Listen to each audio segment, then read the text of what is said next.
Hello friends, this is Anu. Welcome to excellence coaching. तो previous class में हमने क्या डिस्कस किया था? रिलेशन डिस्कस किया था alpha V and alpha L के बीच में, and Newton's law of cooling किया था, एंड किया था हमने मोड्स ऑफ हीट ट्रांसफ़र।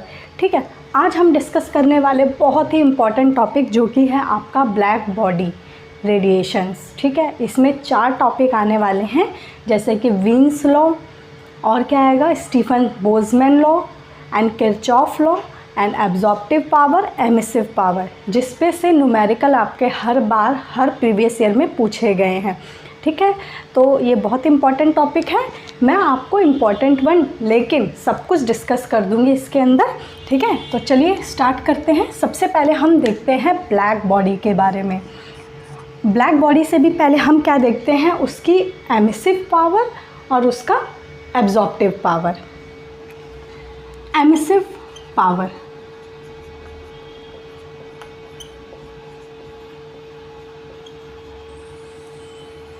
इसको डिनोट करते हैं कैपिटल ई से। ठीक है, कई बार ऐसे एप्सिलॉन ई से भी हम डिनोट कर देते हैं, बट यहाँ मैं कैपिटल ई से डिनोट कर रही हूँ। क्लियर? एमिसिव पावर होता है क्या? नाम से ही आपको पता चल रहा है। एमिसिव का मतलब रेडिएशंस को एमिट करना। क्लियर है? तो आपको पता है सबसे पहले कि ब्लैक बॉडी होती क्या है। ब्लैक बॉडी वो बॉडी है जो कि सारी रेडिएशंस को एब्जॉर्ब करती है, बिल्कुल 100% एब्जॉर्ब करती है। उसमें कोई रिफ्लेक्शन नहीं होता, कोई ट्रांसमिशन नहीं होता। 100 के 100 रेडिएशंस आ रही है तो 100 के 100 रेडिएशंस को क्या करती है, एब्जॉर्ब करती है। ठीक है, बाद में डिस्कस करते हैं इसको। तो एमिसिव पावर क्या होता है? मान लो कोई बॉडी है ऐसे, ये क्या करेगा, रेडिएशंस को एमिट करेगा। ठीक है, जितना टेम्परेचर बढ़ाते जाएंगे उतना ही इसकी क्या होगी, रेडिएशंस बाहर आएंगी, एमिशन पावर बढ़ती जाएगी। तो एमिशन पावर जो है वो किस पे डिपेंड करता है? एमिशन का मतलब क्या है? हीट का निकलना, हीट का निकलना। ठीक है, हीट का एमिट होना। तो उसको हम डिनोटेड करते हैं कैपिटल क्यू से, जो कि डायरेक्टली प्रोपोर्शनल होगा पहले तो एरिया से, क्योंकि जितना ज़्यादा एरिया होगा बॉडी का, जितना एरिया बड़ा होगा और बड़ी बॉडी होगी, रेडिएशंस उतनी ज़्यादा एमिट होंगी। क्लियर है? तो ये डायरेक्टली प्रोपोर्शनल होगा एरिया के। और क्यू किसके डायरेक्टली प्रोपोर्शनल होगा? टाइम के। क्यू डायरेक्टली प्रोपोर्शनल होगा टाइम के। टाइम के क्यों होगा डायरेक्टली प्रोपोर्शनल? जितना टाइम इसको आप हीट करेंगे, ठीक है, जितना इसका टेम्परेचर बढ़ाते जाएंगे, जितने टाइम तक बढ़ाते जाएंगे, उसमें उतनी ही ज़्यादा रेडिएशंस एमिट होंगी। तो अब इसको हम देखते हैं इक्वेशन से। ये डायरेक्टली प्रोपोर्शनल हो गया ए और टी के। क्यू ई डायरेक्टली प्रोपोर्शनल को जब करेंगे तो ये हो जाएगा ई ए टी। ये है आपका main formula. Q is a heat emit, E is a emissive power, emissive power. A is a area and T is a time. Clear है? तो ये तो हो गया formula for the numerical. And इसमें देखते हैं जो एमिसिव पावर है ये किस किस पे डिपेंड करता है। एमिसिव पावर किस पे डिपेंड करेगा? सबसे पहले तो मटेरियल पे। हर एक मटेरियल का एमिसिव पावर क्या होगा, डिफरेंट होगा। ठीक है, एब्जॉर्प्टिव पावर भी क्या होगा, डिफरेंट होगा। एंड किस पे डिपेंड करेगा? वेवलेंथ पे। हर एक मटेरियल की वेवलेंथ भी डिफरेंट होगी, तो वेवलेंथ के अकॉर्डिंग आपका एमिसिव पावर होगा। एंड नेक्स्ट वन जो होगा आपका एमिसिव पावर, वो टेम्परेचर पर भी डिपेंड करेगा, जो कि है टी की पावर 4। ठीक है, जितना ज़्यादा टेम्परेचर आप बढ़ाते जाएंगे, ठीक है, जितना बढ़ाते जाएंगे, जितने टाइम तक टेम्परेचर बढ़ाते जाएंगे, किसी भी बॉडी को जितना हीट करते जाएंगे, उतनी ही ज़्यादा क्या होगी, रेडिएशंस एमिट होंगी। ये तो सबको कॉमन सेंस है ये तो, कि जितना टेम्परेचर बढ़ता जाएगा, जितना आप हीटअप करते जाएंगे बॉडी को, रेडिएशंस उतनी ज़्यादा एमिट होंगी। ठीक है, तो ये टेम्परेचर पे इस तरह से डिपेंड करता है। और ये आपका क्या है, स्टीफन्स लॉ। ठीक है, स्टीफन्स बोल्ट्जमैन लॉ। इसको हम आगे डिस्कस करेंगे, अच्छे से एक्सप्लेन करेंगे। तो ये 3 चीज़ों पे अभी डिपेंड करता है एमिसिव पावर। अगर हम बात यूनिट की करें तो यूनिट क्या हो जाएगा एमिसिव पावर का, यहाँ से देखेंगे तो ये हो जाएगा Q/80, है ना, Q/80। Q की यूनिट क्या होती है जूल, एरिया की मीटर स्क्वायर एंड टाइम की T। जूल पर सेकंड को हम क्या बोल सकते हैं वेबर पर मीटर स्क्वायर। तो ये होगी आपकी एमिसिव की यूनिट। क्लियर है? बिल्कुल शॉर्ट नोट्स में मैं आपको पढ़ा रही हूँ, पूरी थ्योरी नहीं लिखवा रही हूँ, लेकिन जितना इम्पॉर्टेंट है जिस पे आपके क्वेश्चन पूछे जा सकते हैं, जिस पे आपके न्यूमेरिकल्स पूछे जा सकते हैं, वो मैं सब डिस्कस कर रही हूँ। क्लियर है? नाउ एमिसिव पावर की तरह आपका होता है एब्जॉर्प्टिव पावर। एब्जॉर्प्टिव नाम से ही आपको पता चल रहा है, जो कि रेडिएशंस को क्या करे, एब्जॉर्ब करे। Absorptive power, it is denoted by small a। And Hindi medium वाले बच्चे एब्जॉर्प्टिव का मतलब आप समझ रहे हैं ना, अवशोषण करना। अवशोषित कहते हैं ना, अवशोषित कर लेता है किसी भी रेडिएशन को, अपने में अवशोषित कर लेना, that is absorptive power. Absorptive power को अगर हम डिफाइंड करें तो ये क्या होता है, ए हीट एब्जॉर्ब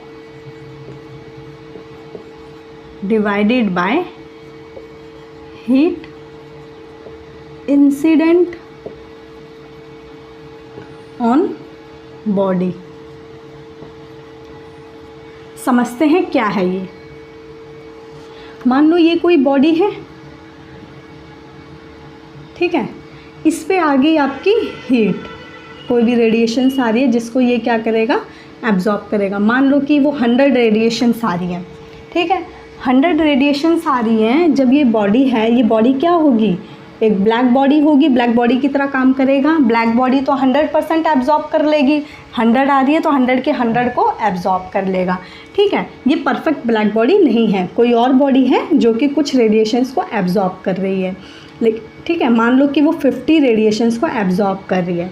तो यही चीज़ लिखा गया है यहाँ पे, हीट एब्जॉर्ब। एब्जॉर्ब कितनी की है 50, और इंसिडेंट कितनी हुई है 100।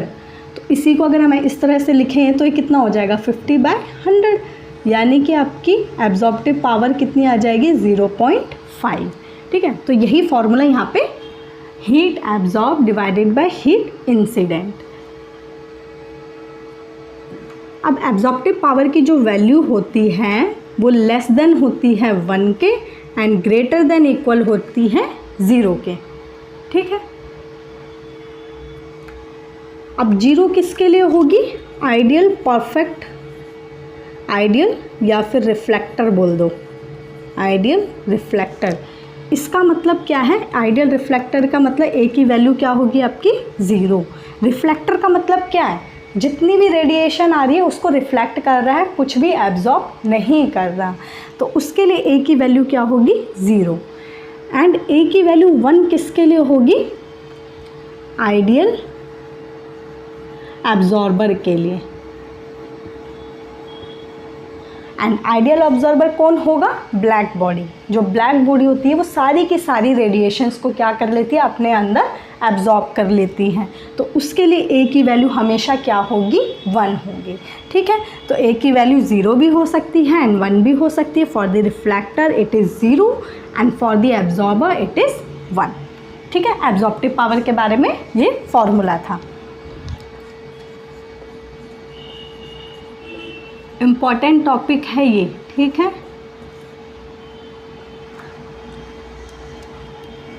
ब्लैक बॉडी क्या होता है आपका, which a body which absorbs all radiations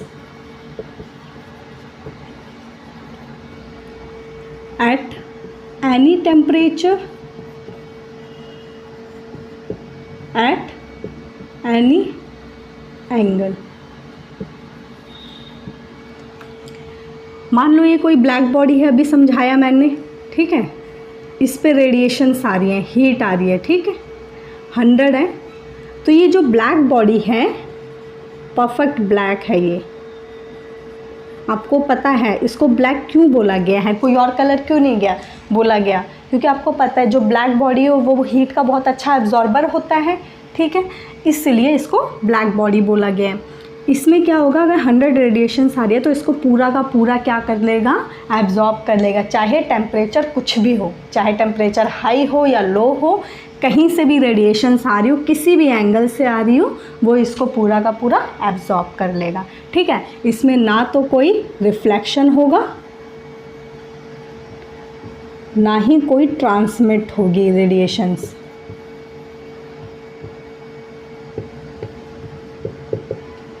reflect नहीं होगा, ट्रांसमिटेड नहीं होगा, कब, जब ये इसको एब्जॉर्ब कर रहा होगा, तब ना तो कोई रेडिएशन रिफ्लेक्ट होगी, ना ही कोई ट्रांसमिटेड होगी, ठीक है। एक डेफिनेशन और है, इट एमिट्स मैक्सिमम रेडिएशन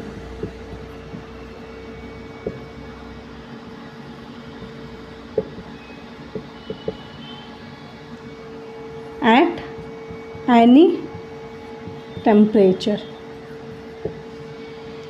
अभी हमने बोला इससे रिफ्लेक्ट नहीं होता, ट्रांसमिशन नहीं होता, तो इससे कंफ्यूज नहीं होना आपको। रिफ्लेक्शन और ट्रांसमिशन कब नहीं होगा, जब ये एब्जॉर्ब की प्रोसेस को कर रहा होगा, जब ये एब्जॉर्बिंग कर रहा होगा तब कोई भी रिफ्लेक्शन और ट्रांसमिशन नहीं होगा। लेकिन जब ये एमिट करना चाहेगा, जिस तरह से इसने एब्जॉर्ब की प्रोसेस की है उसी तरह से ये एमिशन भी कर सकता है, और जब ये एमिशन करेगा तो वो भी मैक्सिमम करेगा, यानी कि इसने 100 रेडिएशंस को एब्जॉर्ब किया है तो 100 के 100 रेडिएशंस को ही एमिट करेगा, कोई और बॉडी इतना नहीं कर पाती। अगर किसी बॉडी ने 40 रेडिएशंस को एब्जॉर्ब किया है तो वो एमिट हो सकता है 20 और 30 ही करे, 40 की 40 रेडिएशंस एमिट नहीं होगी। लेकिन ब्लैक बॉडी ऐसा है जो कि एब्जॉर्ब भी मैक्सिमम करता है और एमिशन भी उसमें मैक्सिमम होता है, जो रेडिएशंस निकलेंगी वो भी मैक्सिमम होगा। क्लियर है? तो ये गुड एब्जॉर्बर भी है और गुड एमिटर भी है। क्लियर है इतनी बात? तो ये हो गया आपका ब्लैक बॉडी। अब इसमें कुछ छोटे छोटे से टॉपिक्स हैं जो कि इम्पॉर्टेंट हैं, न्यूमेरिकल्स आपके पूछे गए हैं। इससे पहले हम देखते हैं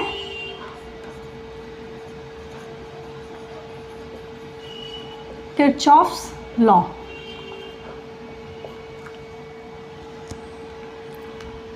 किरचॉफ लॉ क्या होता है, ये इम्पॉर्टेंट है, आपके क्वेश्चन प्रीवियस ईयर पेपर में देखेंगे, बार बार ये क्वेश्चन आपसे पूछा गया। जस्ट क्या पूछा गया आपसे, good absorbers are good emitter.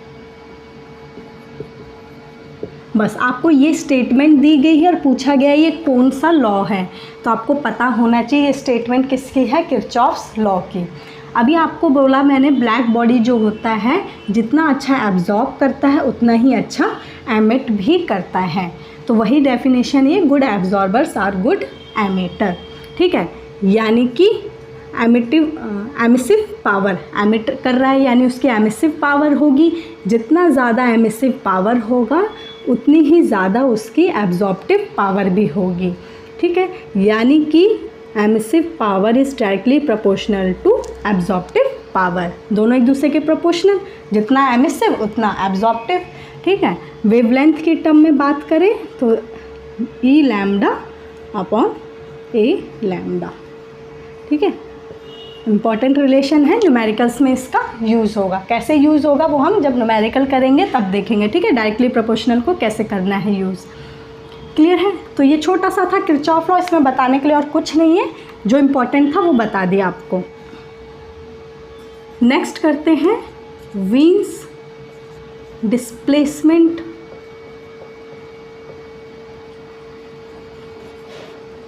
Law.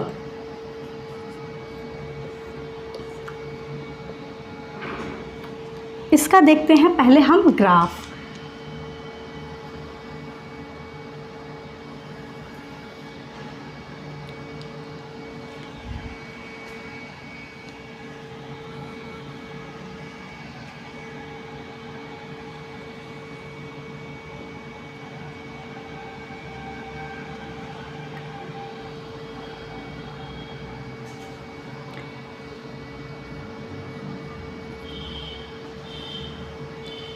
यहाँ पे आपका क्या होगा, टेम्परेचर नहीं, intensity of radiation, intensity of radiations, जो कि होता है आपका Q/A में T। अभी हमने किया था ना एमिसिव पावर, वही होता है आपका इंटेंसिटी ऑफ रेडिएशंस। एंड यहाँ पे हमारा क्या होगा, वेवलेंथ। क्लियर है। अब क्या करते हैं, हम अलग अलग टेम्परेचर पे इसको देखते हैं। मान लो पहला टेम्परेचर हमने देखा तो इसका हमें ग्राफ कुछ मिला इस टाइप से, T1। ठीक है, इसका जो वेवलेंथ है वो हमें कहाँ मिलेगा, यहाँ पे। इसे मान लेते हैं λ1। T1 टेम्परेचर पे जो आपको वेवलेंथ मिली है λ1। अभी इसको एक्सप्लेन करते हैं वेवलेंथ का एग्जैक्टली मीनिंग है क्या यहाँ पे। ठीक है, नेक्स्ट हमने फिर टेम्परेचर बढ़ाया तो हमें मिला कुछ इस टाइप से, ये हो गया टेम्परेचर T2। अब यहाँ पे वेवलेंथ कहाँ शिफ्ट हो गया हमारा, यहाँ पे λ2। और टेम्परेचर हमने बढ़ाया तो हमें मिला इस टाइप का ग्राफ। अब शिफ्ट हो गया ये यहाँ पे λ3।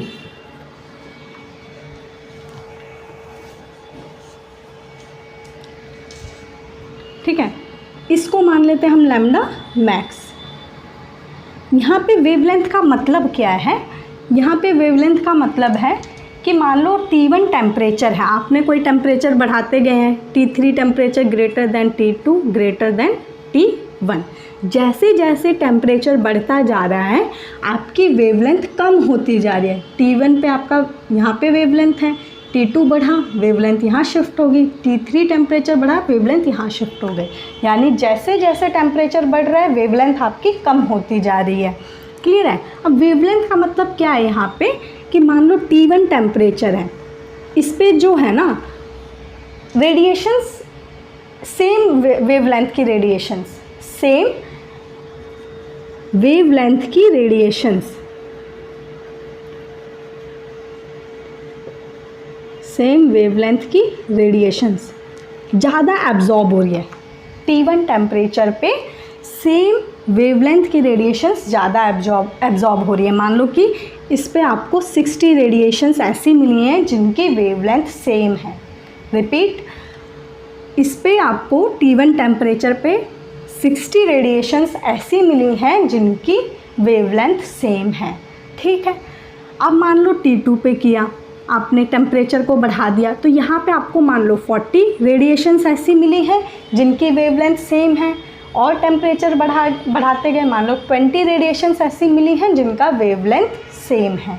ठीक है, तो यहाँ पे वेवलेंथ आपको ज़्यादा मिल रही है ना, रेडिएशंस ज़्यादा मिल रही है सेम वेवलेंथ की, इसलिए हमने यहाँ पे मैक्स लिखा हुआ है कि आपको यहाँ पे सेम वेवलेंथ की रेडिएशंस बहुत ज़्यादा मिल रही है, इसलिए ये लैम्डा मैक्स है। ठीक है, इसका मतलब ये नहीं है कि वेवलेंथ बहुत ज़्यादा है, नहीं, सेम वेवलेंथ की रेडिएशंस बहुत ज़्यादा है, दोनों बात में फ़र्क है। क्लियर है, इसलिए यहाँ पे हमने क्या लिखा है, लैम्डा मैक्स। हाँ, यहाँ पे अब हम इनको मल्टीप्लाई करेंगे वेवलेंथ एंड टेम्परेचर को, λ1 T1, या फिर ये कर दो lambda max is inversely proportional to temperature. जैसे जैसे टेम्परेचर बढ़ेगा वेवलेंथ वैसे वैसे कम होती जाएगी, यानी इन्वर्सली प्रोपोर्शनल होगा। फिर क्या होगा, lambda max equals to B/T, and this one is your formula for the numericals. And B क्या है आपका, वीन्स कांस्टेंट, एंड इसकी वैल्यू होती है आपके पास 2.898 इंटू 10⁻³ m/K मीटर केल्विन। ठीक है, मीटर केल्विन, ये होती है आपके पास B की वैल्यू। आप ये देखेंगे, आप अगर इस वेवलेंथ को और इसके टेम्परेचर को मल्टीप्लाई करेंगे, λ1 T1, λ2 और T2 करेंगे, यानी वेवलेंथ और टेम्परेचर का मल्टीप्लाई करेंगे आप, चाहे जितने भी टेम्परेचर और वेवलेंथ के लिए, तो उसकी वैल्यू हमेशा क्या आएगी, कांस्टेंट ही आएगी, यानी कि हर एक के लिए वैल्यू आपकी सेम आएगी, कोई चेंज नहीं आएगा। ठीक है, तो यही आपका क्या है, विन्स डिस्प्लेसमेंट लॉ। क्लियर है इतनी बात? तो इस पे भी आपका न्यूमेरिकल्स पूछा गया है इस फॉर्मूले पे बेस। बी की वैल्यू आपको गिवन हो तो अच्छी बात है, ऑलमोस्ट मैंने देखा है गिवन नहीं है आपको पेपर में, तो आपको ये याद रखना है। क्लियर है इतनी बात? तो आज के लिए इतना ही। नेक्स्ट क्लास में हम करेंगे स्टीफन बोल्ट्जमैन लॉ। क्लियर है? तो मिलते हैं नेक्स्ट क्लास में। थैंक